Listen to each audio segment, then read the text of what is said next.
The British government was secretly hoping for a Trump victory. Boris Johnson's lies seemed comical to him. Brexit would also be easier with Trump. Just seconds ago, before I started making this video, Joseph Biden has been elected 46th President of the United States. The British government is getting a little lonely. Joe Biden just became the new US President-elect, and in January he will become the next president. I don't expect any of these legal cases of the Trump administration to be successful. This breaks the important foreign policy prop on which Prime Minister Boris Johnson and the Brexit hardliners of the Conservative Party had relied. In January, Biden will be a president moving into the White House who thinks little of Johnson's person and politics.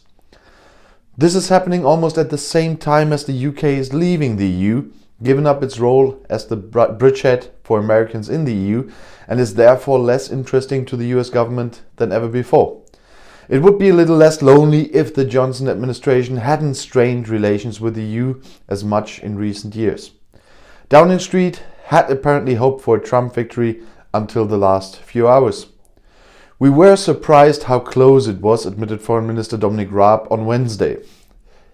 It took even many more days to come to a result, but still. Even when Donald Trump stubbornly announced his alleged victory, Raab did not distance himself from his undemocratic behavior. When Trump judged himself on Thursday with his litany of lies in front of the eyes of the world, the British government, like the German government by the way, was even more silent. The election of Biden is a setback for the British Prime Minister and the hardliners in his party. First on the personal. Johnson is lying. That is known. But Trump lies so blatantly, appears so bombastic, rude and undemocratic that Johnson's political unscrupulousness against it always faded.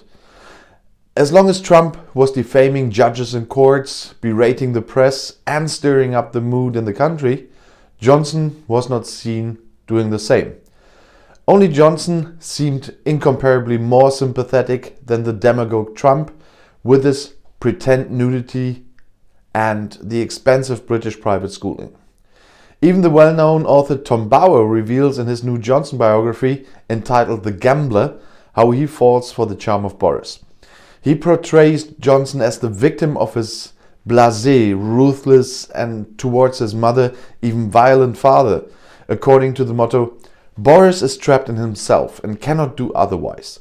The whole lie and deceit, cheating and deceiving family, friends and society is almost fate.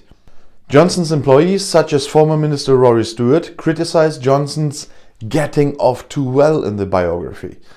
You are not releasing Johnson from responsibility.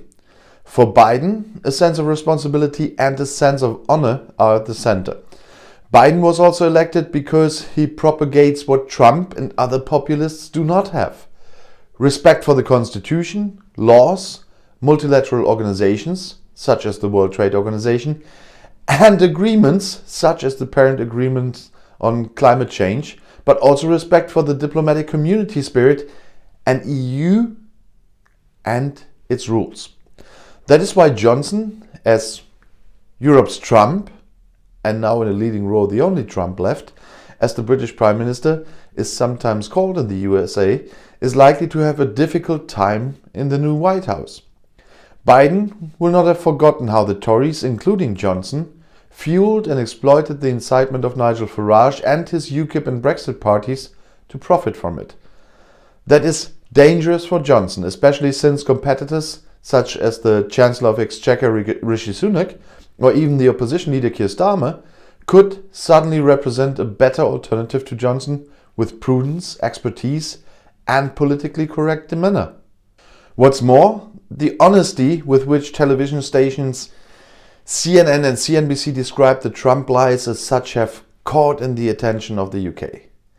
The pressure on the BBC and ITV is increasing to comment more critically and honestly in the future, even if Johnson is lying.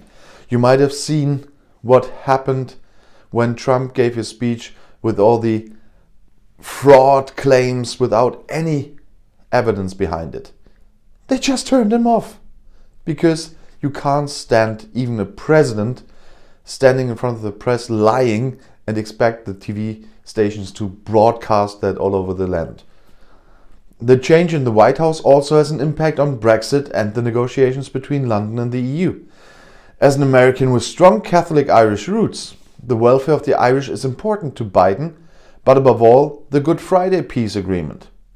But that is precisely what Johnson undermined when he launched the proposed Internal Market Act, which aims to undermine clauses in the Northern Ireland Protocol that are designed to avoid a hard border between the Northern Irish province and the Republic of Ireland. The consequences of the Single Market Act would ultimately be that the EU would be forced to somehow control trade between Northern Ireland and the Republic. Biden reacted hard in September. No matter what kind of agreement will be concluded between the British and the USA, the peace agreement must be kept and the hard border avoided. Period.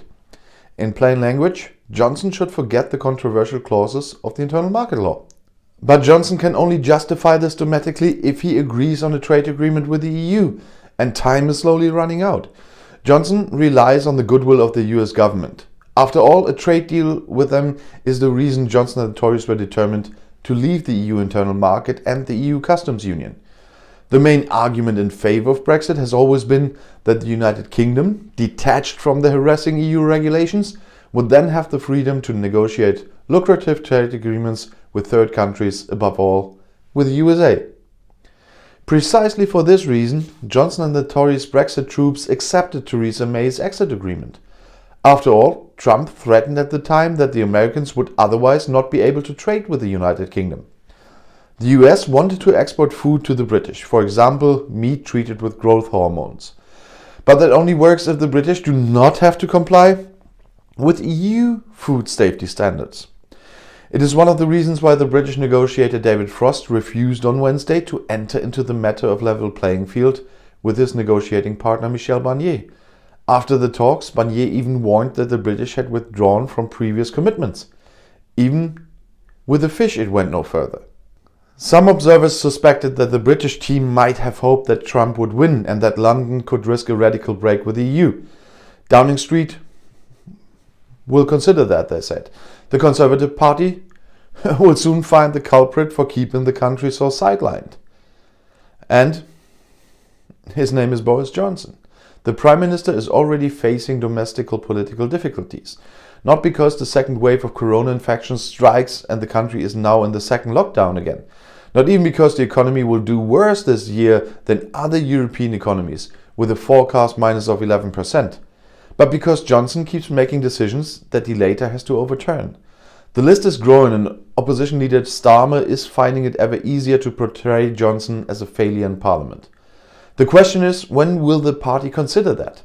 After a fresh start in Washington DC, a new face on Downing Street, does that promise a better future? At least it's very clear what will happen in Washington now.